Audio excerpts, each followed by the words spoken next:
Political expo நேயர்களுக்கு வணக்கம். நம்மோட பத்திரிகையாளர் சுபேர் அவர்கள் இணைஞ்சிருக்காரு. வாங்க பேசலாம். வணக்கம் சார். வணக்கம். ஒரு வழியா தேர்தல் முடிஞ்சிருச்சு. இப்போ கொஞ்ச நாள் அமைதியா போயிட்டு இருக்கு. 4ஆம் தேதி ரிசல்ட் வரப்போகுது. யாருக்கு சாதகமா யாருக்கு பாதகமா இருக்க போகுது உங்களோட கருத்து கணிப்பு? சாதக பாதகங்களை தாண்டி திமுகவுக்கான நலத்திட்டங்கள், திமுகவுக்கான கூட்டணி கட்சிகள், திமுகவுக்கான அந்த இன்ஃப்ராஸ்ட்ரக்சர் அதெல்லாம் பார்க்குறப்ப நம்ம விசாரிக்கிறப்ப தேர்தலுக்கு பிந்தைய நம்ம கிட்டத்தட்ட ஒரு 75,000 பூத் இருக்குது தமிழ்நாடு முழுவதும். அந்த பூத்தில் இருக்கக்கூடிய பூத் ஏஜென்ட்ஸு, அப்புறம் கட்சி நிர்வாகிகள், இவங்கள்ட்டாம் ரேண்டமாக நம்ம கிராஸ் செக் பண்ணுறப்ப பல ஏரியாவில் பேசுகிறப்ப திமுக கூட்டணிக்கான வாய்ப்புகள் பிரகாசமாக இருக்குது. ஆனால் சென்னையை பொறுத்த வரைக்கும் டிவிகே விஸ் டிஎம்கேங்கிற ஒரு டஃப் ஃபைட்டும் சென்னையில் இருக்குது. பல இடங்களில் அவங்க ஒரு டஃப் ஃபைட் கொடுக்குறாங்க சென்னையில். அந்த ரூரலை பொறுத்த வரைக்கும் திமுக வந்து ஃபுல் ஃப்ளெக்ஸாகவே இருக்குது. டிவிகேங்கிற ஒரு ஃபேக்டர் வந்து ஒரு 20%லேருந்து 25% வரைக்கும் அவங்க ஒரு சில ஏரியாக்களில் போகிறாங்க. ஒரு சில ஏரியாவில் 15% போகலாம், ஒரு சில ஏரியாவில் 10% போகலாம், ஒரு சில ஏரியாவில் 20% வரைக்கும் போகலாம். சென்னையை பொறுத்த வரைக்கும் அவங்க பரவாயில்ல எல்லா தொகுதிகள்லையும் 25%க்கு மேலேயே அவங்க லீடு எடுக்கிறாங்க.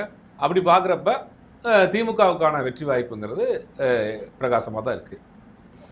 சரி, இப்போ 3 வருஷத்துக்கு முன்னாடி ஆரம்பித்த ஒரு கட்சி 60 வருஷமாக இருந்த ஒரு திராவிடர் கட்சி பேஸே ஆட்டிருக்குன்னு எல்லாம் இப்போ பரவிட்டது. இல்லைங்க, அப்படிலாம் ஆட்டம்லாம் இல்லைங்க. இப்போ எப்பயுமே பார்த்தீங்கன்னா 20% அப்படிங்கிறது எப்பயுமே ஆல்டர்னேட்டிவாக போட்டிருப்பாங்க. நோட்டாவுக்கு பார்த்தீங்கன்னு வச்சுக்கோங்க, ஒரு 5-6% போட்டிருப்பாங்க. சீமானுக்கு 2% போட்டிருப்பாங்க. ஓட்டே போட மாட்டேன்னு சொல்லி போட்டிருப்பாங்க. மற்ற கட்சிகளுக்கு மற்ற அமைப்புகளுக்கு ஓட்டு போட்டிருப்பாங்க. இதெல்லாம் 20% இருக்கும். எப்பயுமே மாற்றம் வேணும் அப்படின்னு ஒரு 20% வாக்களிப்பாங்க. இந்த முறை ஒரு நடிகராக இருக்கிறதுனால அவருக்கு அந்த மொத்தமாக அந்த வாக்கு விழுந்திருக்கு, அவ்வளோதான். அதையோட சேர்த்து அதிமுக மேல் உள்ள ஒரு கோபம், வருத்தம் சேர்த்து அந்த வாக்கும் சேர்ந்து இவருக்கு ஷிஃப்ட் ஆயிருக்கு. ஒரு 5%, 6%. அப்படிங்கும்போது இவர் ஒரு பெரிய ஃபியூஜ் நம்பராக இருந்துச்சு நிற்கிறார். மற்றபடி ஆட்டம் கண்டுச்சுலாம் ஒன்று திமுக எங்கே ஆட்டம் கண்டுச்சு? திமுகவுக்கு வந்து ஸ்ட்ராங்காக இருக்கு. இன்றைக்கி 4 முனை போட்டி, ஒரு மிகப்பெரிய கேம்பெயின், ஊடக வெளிச்சம், ஒரு பெரிய இளைஞர்களுடைய கேம்பெயின், இதெல்லாம் தாண்டி திமுக இன்றைக்கி ஒன்றும் வலுவாக ஸ்ட்ராங்காக இருக்குது. அவருக்கு காரணம் அவர் குறி வைத்தது, விஜய் குறி வைத்தத சிறுபான்மை வாக்குகள், விஜய் குறி வைத்த தலித்து வாக்குகள் எல்லாத்தையும் தாங்கியும் கூட இன்றைக்கி வந்து ஸ்ட்ராங்காக இன்றைக்கி திமுக தான் இன்றைக்கி வந்த கருத்து கணிப்புகளாக இருக்கட்டும், கேட்கக்கூடிய ஆட்களாக இருக்கட்டும், எல்லாரும் சொல்கிறது என்னது? திமுக வெற்றி பெறும். எத்தனை விதமான கூட்டணி அவங்க பாருங்கள். விஜய் ஒரு பெரிய ஒரு கேம்பெயின் பண்ணிட்டு இருக்காரு, பாஜக, அதிமுக, பல எதிர்ப்புகள் அத்தனையும் தாங்கி இன்றைக்கி இருக்குன்னா திமுகவுக்கான அந்த பேஸ் ஓட்டு, திமுகவுடைய அடிப்படை பாரம்பரிய ஓட்டை விஜய் டச் பண்ணவே இல்லை. அதுக்கு நிறையா சம்பவம் சொல்லலாம். ஒரு நம்ம ஃப்ரெண்டோட ஒருத்தர் வீட்டில் வந்து அவங்க அக்கா, அண்ணன், அம்மா, அண்ணன், அக்கா பையன் 4 பேர். அவங்க அக்கா பையன் கன்வின்ஸ் பண்ணிகிட்டே இருக்கிறான் 6 மாதமாக, நீங்கள் வந்து டிவிக்கு தான் போடணும். அவனுடைய பேச்சை கேட்க முடியாமல் வேறு வழியில் அவங்க இதுக்கு போயிடறாங்க, பூத்துக்கு போயிடுறாங்க. பூத்துக்கு போயிட்டு அந்த பையன் சொல்லியிருக்காங்க, உள்ளே போய் நான் ஓட்டு போட்டேன் டிவி கேட்க, நீங்கள் ஓட்டு போங்கன்னு. அவங்க 4 பேரும் உள்ளே போய் திமுக தான் போட்டிருக்காங்க. போட்டுட்டு இந்த பையனை சொல்லியிருக்காங்க, இந்த பையன் கூட இருக்க போய் ஃபோன் பண்ணியிருக்காங்க, ஓட்டு போட்டிங்களானே. போட்டேன். யாருக்கு போட்டோன்னு கூட இருக்கான், வீட்டுக்கு போய் சொல்கிறேன்னு சொன்னால் வீட்டில் சொன்னோம், நாங்கள் திமுக தான் போட்டோம், அது நாங்கள் பரம்பரை ரத்தத்தில் ஊர்ன மாதிரி ஆயிடுச்சு, நாங்களால் மாற்ற முடியாது. திமுக வந்து எங்களுக்கு நிறைய ஏதோ வகையில் நாங்கள் பெனிஃபிட் அடைஞ்சிட்டே இருக்கோம் அரசாங்கங்கள் வர்றப்பெல்லாம். அப்போ திமுகவுக்கான பாரம்பரிய ஓட்டை விஜயால் டச் பண்ண முடியல. திமுகவுக்காக எங்கே டச் பண்ணுறாரு அப்படின்னா ஃபஸ்ட் டைம் ஓட்டர்ஸ், புதிய தலைமுறை வாக்காளர்களுடைய ஓட்டை வந்து விஜய் கொஞ்சம் எல்லா கட்சியிலையுமே டச் பண்ணுறாரு. திமுக மட்டும் கிடையாது, எல்லா கட்சியும் டச் பண்ணார், திமுகவையும் டச் பண்ணியிருக்காரு. அப்புறம் கிறிஸ்துவ இளைஞர்கள் மத்தியில் ஒரு குறிப்பிட்ட ஒரு விஷயத்தை பண்ணியிருக்காரு. ஆனால் அது பெரும்பாலும் எடுபடல. அது சிட்டிக்குள்ளே எடுபட்டதை விட ரூரலில் ஒரு ஊர், அந்த ஊரை பொறுத்த வரைக்கும் 900 ஓட்டு இருக்குது. நமக்கு செக் பண்ணிட்டோம். இப்போ 900 ஓட்டில் 900 ஓட்டுமே கிறிஸ்டின் ஓட்டு. முழுக்க அந்த ஊரில் ஒரு மிகப்பெரிய ஒரு சர்ச் இருக்குது, கல்வி நிறுவனங்கள் இருக்குது, ஸ்கூல் இருக்குது, போர்டிங் ஸ்கூல் இருக்குது. அந்த மாதிரி ஒரு பெரிய ஊர், 900 ஓட்டு இருக்குது அந்த ஊரில். அந்த ஊரில் விஜய் வாங்கிய வாக்குகள் வெறும் 400 வாக்கு. ஏன்னா அந்த ஊர் வந்து கோர் அப்படியே வந்து திமுக பெல்ட். இந்த மாதிரி திமுகவினுடைய பாரம்பரிய ஓட்டை வந்து விஜய் வந்து பிரிக்கலை. விஜய் பிரித்தது என்ன, ஃபஸ்ட் டைம் ஓட்டர்ஸ், புதிய தலைமுறை வாக்காளர்களுக்கு அந்த அரசியல் புரிதல் இல்லாமல் சினிமா ஃபேண்டசியாக, சினிமா கவர்ச்சிகளை நம்பி, அவர் சொல்கிற கதைகளை நம்பி, அவர் சொன்ன பாட்டை நம்பி ஒரு குரூப் போட்டிருக்காங்க. அப்புறம் நடுத்தர வயதில் இருக்கக்கூடிய உயர் எலைட் உமன்ஸு, ஹவுஸ் ஒய்ஃபாக இருப்பாங்கள்ல, அவங்க விஜய் பேசுகிறத முழுவதுமாக நம்பி அந்த வாக்காளர்கள் கொஞ்சம் போட்டிருக்கிறாங்க. அப்புறம் சில பேர் வந்து வீட்டில் இருக்கக்கூடிய பேரம்பேத்தி கன்வின்ஸ் பண்ணி வேறு வழி இல்லாமல் போட்ட ஓட்டுகள் வந்திருக்கே ஒழிய விஜய்க்கான திமுக ஓட்டை அப்படியே உடைச்சிட்டாரு, 2 பாரம்பரிய கட்சி உடைச்சிட்டாருங்கிறதுலாம் கிடையாது. அதிமுக ஓட்டுகள் எப்போதும் செதஞ்சு போச்சு. அந்த அம்மா மறைவுக்கு பிறகு அதிமுக முழுவதுமாக பலகீனமாக ஆகி போச்சு. அதிமுகவுக்கு 2016க்கு பிறகு பெண்கள் ஓட்டு இல்லை, இளைஞர்கள் ஓட்டு இல்லை, சிறுபான்மையர்கள் ஓட்டு இல்லை, தலித் இளைஞர்கள் ஓட்டு இல்லை, தலித் ஓட்டுகள் இல்லை. இந்த மாதிரி எத்தனையோ மைனஸ். அங்கே வலிமையான தலைவர் இல்லை, ஆளுமை மிக்க தலைவர் இல்லை, இத்தனை ஒரு சோர்வு. அப்போ இது வரைக்கும் ஒரு 35% 40% அதிமுகவுக்கு போட்டுக்கிட்டு இருந்தவங்களுக்கு ஒரு சோர்வு இருக்கும்ல, ஒரு ஆல்டர்னேட்டிவ் தேவைப்படுதில்ல. அந்த ஓட்டை கொஞ்சம் வந்து ஒரு ஷிஃப்ட் பண்ணுறாங்க. என்னென்னா அதிமுகவுக்கும் திமுகவுக்கும் பெரிய கொள்கை ரீதியான வேறுபாடெல்லாம் கிடையாது. அண்ணா ஆரம்பித்த கட்சி, இவர் எம்ஜிஆர் ஆரம்பித்த கட்சி. 2 கட்சிக்கும் அண்ணாவும் பெரியாரும் தான் கொள்கை தலைவர். அப்போ என்ன நடக்குது அப்படின்னா, இப்போ காலங்காலமாக வந்து அந்த 2 பேரும் தான் இருதுருவ அரசியலாக தான் தமிழ்நாட்டில் போயிட்டுருக்கு. விஜய் என்ன பண்ணுறாரு அப்படின்னா, புதுசாக ஒரு கட்சி ஆரம்பித்து அந்த அதிமுக அரசியலை பண்ணுறாரு. அதிமுக அரசியல் ஒரு சாஃப்ட் இந்துத்துவாக இருக்கும், பாஜகவோட ஒரு நெருக்கமாக இருக்கும். அந்த அரசியலை கையில் எடுக்கிறார். இப்போ விஜயோட அரசியல் பார்த்தீங்கன்னா ஒன்லி திமுக எதிர்ப்பு மட்டும்தான், வேறு எதுவும் பேச மாட்டாங்க. இப்போ அதிமுக நிர்வாகிகளை பொறுத்த வரைக்கும் அவங்க 2 பேர்த்துக்கு ஒரே கொள்கை தான்.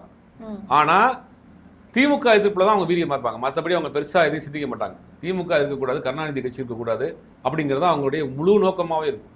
அப்போ திமுக அவங்களுக்கு பிடிக்காது, அதனால் அதுலேருந்து வெளியே வந்தாங்க. அப்போ சோர்ந்து போயிருந்தக்கூடிய அதிமுகக்காரவங்களுக்கு விஜய் திமுக எதிர்ப்பை பலமாக செய்கிறாருப்பா. தீய சக்தின்னு எம்ஜிஆர் சொன்ன வார்த்தையை பண்ணுறாரு, ஜெயலலிதா சொன்ன வார்த்தையை பயன்படுத்துகிறாரு. அப்போ எடப்பாடியை விட வீரியமாக திமுக எதுக்குறாரு. அப்போ திமுக பக்கம் டிவிகே பக்கம் ஷிஃப்ட் ஆகலான்னு ஒரு குறிப்பிட்ட சதவீத வாக்குகள் பல ஊர்களில் மாற்றி போட்டிருக்காங்க. அங்கே இருக்க அதிமுகவுடைய ட்ரெடிஷ்னல் ஓட்டு, பாரம்பரிய ஓட்டு அங்கே கைவிக்க முடியல அங்கேயும். ஆனால் முதல் தலைமுறை வாக்குகள், கொஞ்சம் இளைஞராகக்கூடிய வாக்குகள்லாம் இந்த பக்கம் டிவிகேக்கு ஷிஃப்ட் ஆயிருக்கு. அதனால தான் சொல்கிறோம் இவ்வளோ பெரிய நம்பர். இப்போ அந்த வாக்குகளுக்கு ஷிஃப்ட் ஆகலைன்னா விஜய்க்கு பெரிய நம்பர் வந்திருக்காது. அவங்க ரசிகர்கள் போட்டிருப்பாங்க, 5 போனால் மிஞ்சி போனால் நாம் தமிழர் 8% வாங்கியிருந்தாருன்னா ஒரு 10-12% வாங்கியிருப்பார்.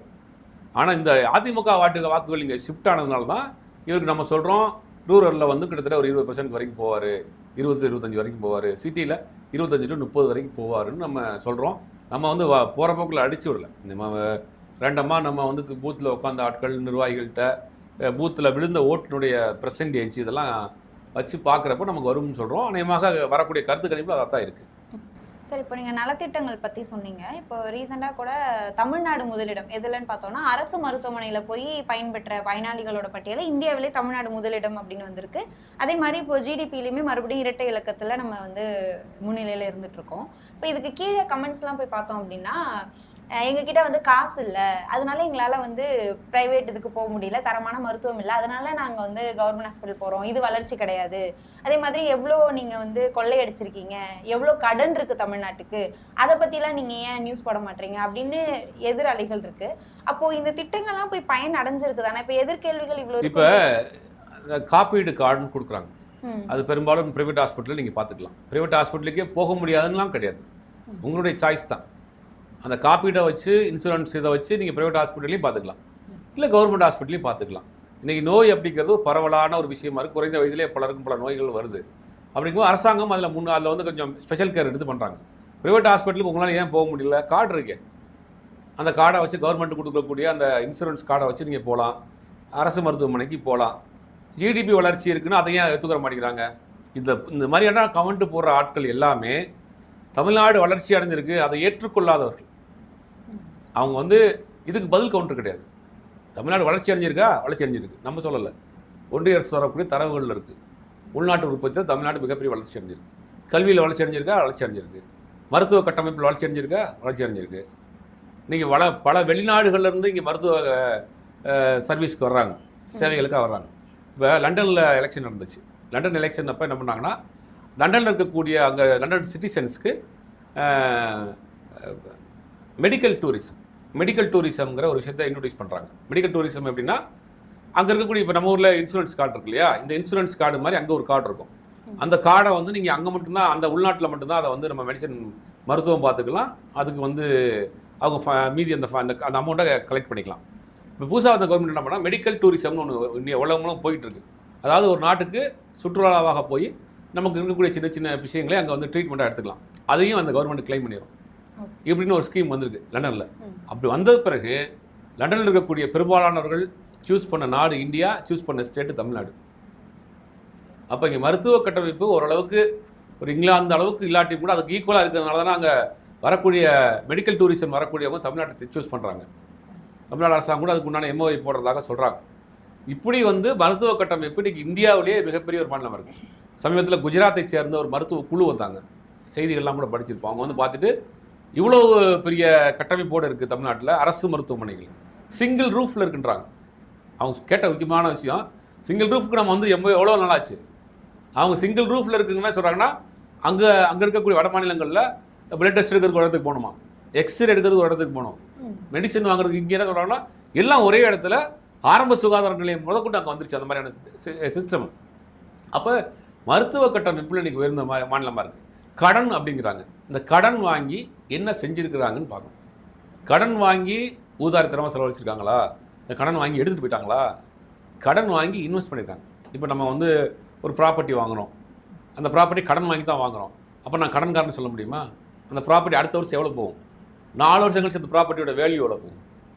அப்போ பணம் கடன் வாங்கி தொழில் முதலீட்டில் இன்வெஸ்ட் பண்ணுறாங்க. இதனுடைய நிறையா பொருளாதார நிபுணர்கள் சொல்கிறாங்க, இன்னும் ஒரு 5-6 வருஷத்தில் தமிழ்நாட்டில் இந்த வேலைவாய்ப்பு உற்பத்தி அப்படிங்கிறது பெரிய லெவலில் வந்து நமக்கு இன்க்ரீஸ் ஆகும். ஏன்னா பல இண்டஸ்ட்ரிகளை இன்வெஸ்ட் பண்ணியிருக்காங்க தமிழ்நாடு, பல ஃபாரின் இண்டஸ்ட்ரியை கொண்டு வந்திருக்காங்க. இதெல்லாம் மைக்ரோ லெவலில் டெவலப் ஆகிட்டே போகுதுங்கிறாங்க. அப்போ கடன் வாங்கி என்ன செஞ்சுருக்காங்க அப்படின்னு பார்க்குறப்ப இதெல்லாம் அவங்க அறியாமையில் சோசியல் மீடியாவில் உட்காந்து கமெண்ட் போட்டுட்டு இருக்காங்க. இந்த தேர்தலில் பார்த்தோம்னா நாம் தமிழர் கட்சி பெரும்பாலும் பேசப்படவே இல்லை. அது ஏன் சார்? நாம் தமிழர் இன்னைக்கு ரஜினி விஜய்ங்கிற ஒரு பெரிய ஒரு உச்ச நட்சத்திர நடிகர் களத்துக்கு வந்திருக்கிறாரு. இருந்தாலும் ஒரு 8% வாக்கு வாங்கின கட்சியில் அது. ஆமாம், வாங்கியிருக்குங்க. இன்னைக்கு அதிமுகவே இன்னைக்கு களத்தில் இல்லாத விஜய் சுற்றி தானே அரசியல் போகிற மாதிரி ஆயிடுச்சு. இன்னைக்கு ஊடகங்கள் அப்படி தானே பண்ணுறாங்க. ஆனால் நாம் தமிழரை பொறுத்தவரை களத்தில் இருக்கிறாங்க. 234 வேட்பாளர் போட்டிருக்காங்க, வேலை பார்க்குறாங்க, பிரச்சாரம் பண்ணுறாங்க. இந்த வெளிச்சம் இருக்குல்ல, ஒரு பெரிய பிரம்மாண்டமான இந்த வெளிச்சத்தில் பெரிய கட்சிகள் வந்து சின்ன கட்சிகள் வந்து வெளிச்சம் வராமல் போயிடுச்சு. ஆனால் களத்தில் அவங்க இருக்கிறாங்க.